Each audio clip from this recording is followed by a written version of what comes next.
got two systems. We run a GPS-based system and also a heart rate system. GPS is a huge thing, probably the biggest tool that all these groups use now. We've got overhead views so we can see certain aspects and patterns that we want to run in training, what works, what doesn't work. You know, they're there to monitor what the players do on a day-to-day basis, week-to-week basis, block-to-block basis. And like I said, it's all individualised, so out there today, we've got averages on what the players are used to doing, and post-session we'll get feedback on whether they were above or below.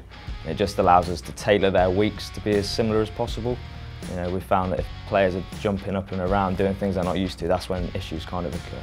10, 15 years ago when training wasn't recorded and you didn't have a live feedback of your tackle, if someone's telling you and you're not quite picking it up, it might be slightly harder. So I guess just it's easier to learn quicker because you can sort of do and review there on the spot, or if not on the spot that evening. S&C departments have grown, so sports science departments have grown. They've got GPS, they've got live GPS. There's a lot more at the disposal of the player.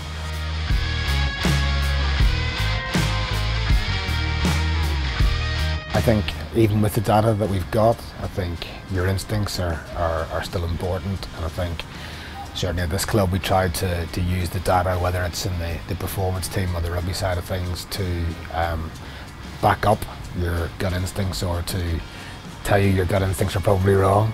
And I think it's important to have both. I think it's a big factor, and I think they're really useful tools. I think you've got to be careful not to get too carried away with them. It's almost the case that analysis has become so important that you know what the player you're playing against is going to do before they do. Their body language gives away whether they're going to step off their left foot, their right foot.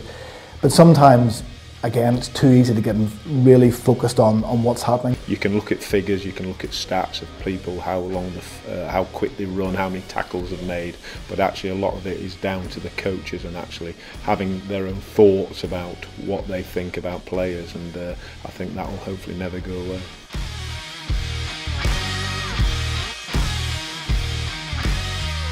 The benefit of how the technology has come on is again about player welfare. If I'd played and the guy that hadn't even got on the pitch would go and do exactly the same training session, and so my workload if I played was ridiculous during the week because I might have made 15 tackles in the game or quite big collisions, and I was being treated the same as someone who hadn't got onto the field. I think now, pretty much everyone across the Premiership wears GPS units for games, wears it in training as well as heart rate monitoring.